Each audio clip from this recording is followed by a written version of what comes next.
a new announcement, again, kind of as of the last few weeks here when we're recording this, that the Big 12 is in advanced talks, and we're going to put this on the slides here for everybody, with Redbird backed fund. And so the idea here is that there would be a $500 million credit facility that Redbird Capital and Weatherford Capital would put up.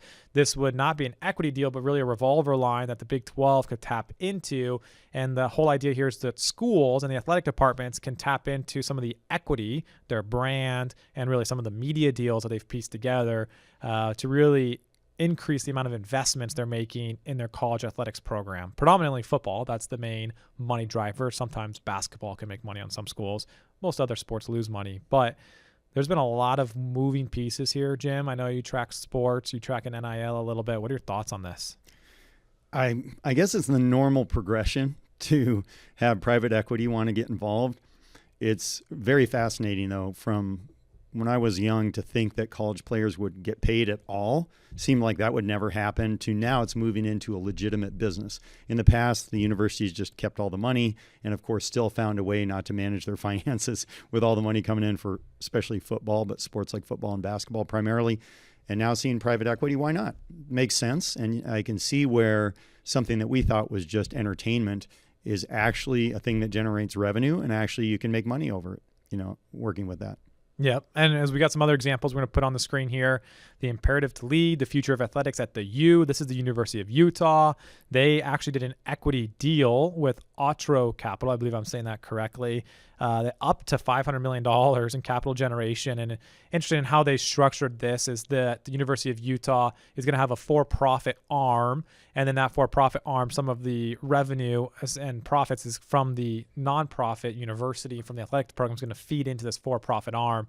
And then that's where there's going to be some investors. So interesting structure there. And then also there's some good assets here that, of course, the University of Utah's got a good football program, decent basketball program in the Big 12 conference. So that's another example. And then I think the one that really got the ball churning here, and again, we're going to show the proposed Big 10 private capital deal. This is what got the stuff going here in October. And this is a screenshot of an article. And this is when at the time there was in the rumors that this would be a $2.4 billion investment from really like CalPERS, and that each school would get $150 million. Now that deal has since kind of fallen apart, it appears, because Michigan and USC don't want to be giving up any equity yet, but the money is coming and it's just a matter of time. And so I think the question is if you're an entrepreneur and you're listening to this, where's the so what here? And a few different angles I can think of is, well, first and foremost, like you mentioned, Jim, athletes can now take money. So does it make sense to do an NIL deal with potentially an athlete that's in your market? If you're geographically focused on your product or your service, does it make sense to align with an athlete and their brand? Another thing is that from an investment standpoint, all of these private equity funds have LPs, limited partners. And I know we've got a lot of clients that have invested in different professional sports leagues and professional sports teams. This is just going to be an up and coming asset class. So those are two different angles I can think of just how we track this for our ultra high net worth, entrepreneur clients. But what are some takeaways? I agree. It's a different asset class. It's something that is going to be, I think, kind of sexy to invest in, whether that means it's good or not. I mean, you could say on one hand, it's a proven track record because these brands like college football and some of the teams have been around for decades. On the other hand, this has never really been an investment before. So it's an experiment. And even NIL, I think we're figuring out what that really means. One thing that I'm disappointed in is I'll be watching a bowl game with a team I like, and there'll be a young man on that team, and they'll talk about the 3 teams he was with the last 3 years. And I'm thinking, does this young man even know what uniform he's wearing? Does he really have school pride? Does he really want to be there? Or is he just, following the money? When it comes to investing, again, short track record, what's going to happen when one of these big deals goes sideways and goes south? Because now we have universities, we have students, we have people who rely on these institutions. I think that's going to be interesting to see.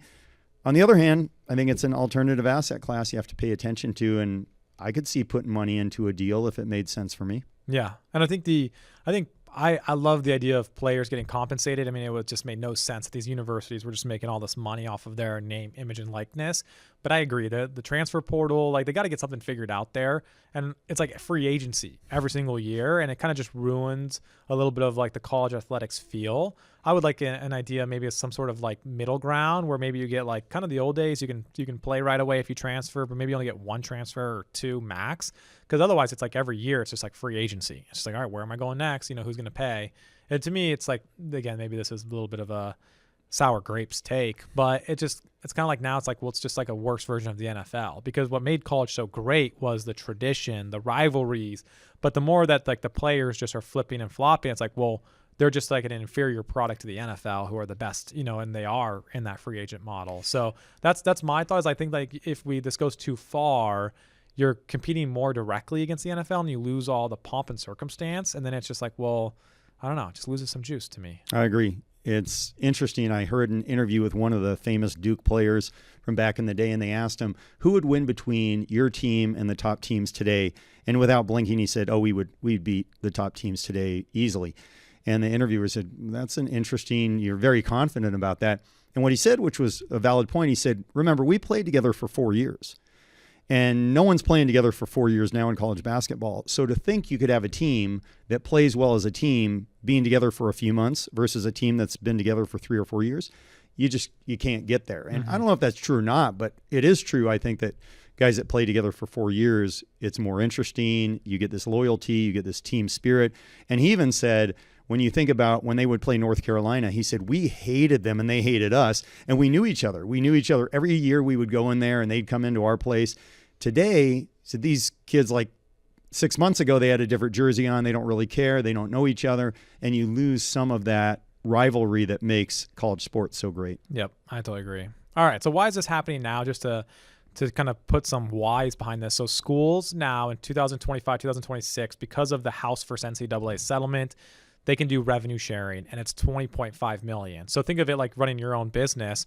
All of a sudden now, all your competition is paying out a percentage of revenue to their players, or think of it to their employees. So now if you're not paying out a percentage of revenue to your employees, right, this $20.5 million is the cap, you're now all of a sudden behind because all of your peers, your competing schools are doing that. Now that cap is going to increase at 4% a year. So it's going to go up to $33 million per school. Now, remember, this is a new cost center that schools didn't have. So before this revenue sharing happened, schools were pocketing all that money. So now they're like, wait, crap, I don't have all the different new revenue sources to make up for this new $20.5 million expense. So I either don't pay this expense and these players, which then means my product is inferior, I'm going to lose, I'm not going to sell out the crowds, etc., or I need to go figure out how to increase my revenue base. And that's what's driving a lot of these conversations, is they need massive injections of capital up front to kind of further commercialize these operations and to create new revenue streams. So, if you think it's like a recapitalization. Yep. You're thinking, okay, instead of taking all these years to get the money, if I'm at a 10 times EBITDA and I can sell some stock, I get the money that would take me 10 years to create in 1 year. I can get it immediately and then use that money to invest and do other things.